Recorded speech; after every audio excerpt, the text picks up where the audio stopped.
Hi everyone, and welcome to another Digital Crafts episode. Today we're going to be making a spirit photo that's going to look like this in the end. I'm going to show you how generally went about getting the images for this and then applying the effects to composite it together in photop.com. Okay, so the way I went about doing this is to take 3 different photos. You can sort of see the setup here. The key detail for doing this is that you need to be able to secure whatever you're using as your camera in place, because you need to take a couple of different photos and they need to be mostly identical and that the camera does not move at all. So if you have a tripod, that'll work fine, but even just something like a holder like this, so long as you can take the photos with your phone, say, without moving, will work fine. Okay, so you can see here, these are the 3 actual images I took. So I'll just go ahead and double click in here. See, this is going to be my top layer, and I just took this with myself in the foreground. This is the background plate that's clean, so that we have that behind everything. And this is my coworker Sandra being the ghost in the ghost layer. So the idea of what we want to do is composite all of these together, make this ghost layer here reduced opacity so that it looks see-through and therefore ghost-like, and then apply some additional effects on top to make the photo look old. One additional thing I should emphasize: you need to lock down the exposure and focus of your camera. Otherwise the different photos are going to look, well, different, which is not going to help us. So if you have an actual camera, like a DSLR or something, you're going to want to set the focus and then lock that in, set it to manual, same with the exposure. With a smartphone, typically in your photo, or your camera app rather, if you hold down your finger on part of the screen for a little bit, it should lock the focus and exposure based on that. And then once you do that, just leave that while you take your different layer photos. So the first thing we're going to do is go to Photop, open from computer, and I'm going to go ahead and find my background plate and load that in first. Then I'm going to go up to File, Open in Place, my ghost layer, then File, Open in Place, my top layer. Okay. So I'm going to go ahead and go over here, select the eraser tool. I'm going to erase the part of this top layer that is currently obscuring the ghost. When I click here, it's going to say rasterize, so I'll hit OK. And then all I got to do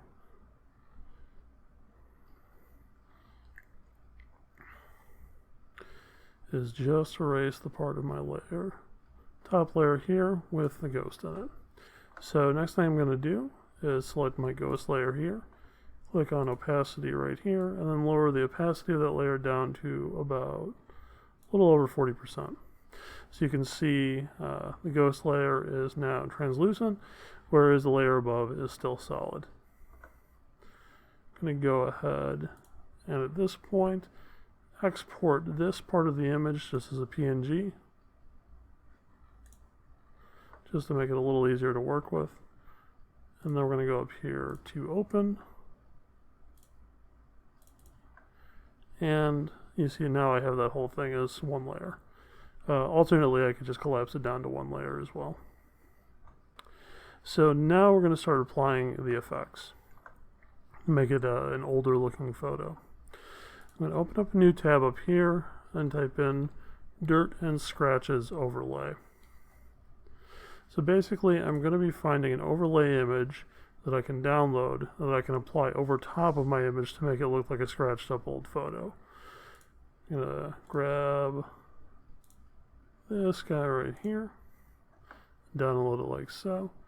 Then I'm going to go back over to my Photop tab here, go to File, Open in Place, and select that Dirt and Scratches Overlay. Stretch it out by dragging from the corner down so that it's overlaps the entire canvas of the prior image. Right click on the layer over here and go to Blending Options. We're going to select blend mode screen. And then we're going to adjust the opacity down to, say, 65 or so.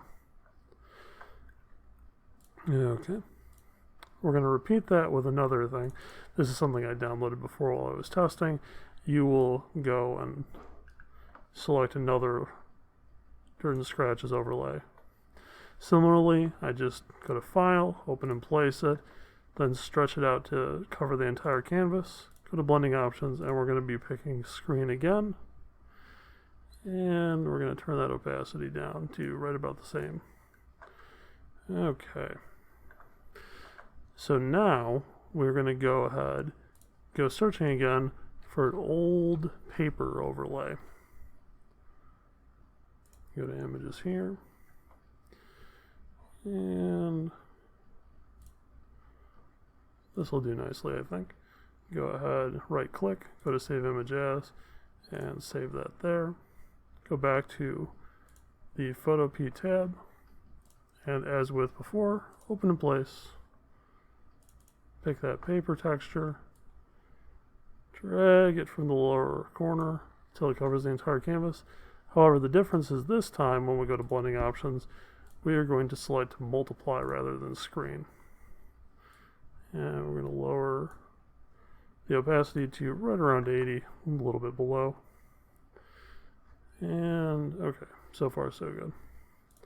So now, I'm going to go down to the background layer down here, and we're going to apply a couple of effects directly to that layer. First off, I'm going to go to Image, Adjustments, and Desaturate. Make that black and white base there. Now back to Image, Adjustments, Photo Filter, and raise that density up to 100, and that is going to give us a sepia type effect. We're going to go over to Filter, Blur, Motion Blur, and apply just a little bit of blur so that the underlying image isn't super sharp. And we are in good shape. So now I'm just going to go ahead and go to File, Export as PNG. Okay, and there is our spirit photo. So just remember as you're doing this to make sure that your elements don't overlap each other in the frame. Make sure you leave room for everything.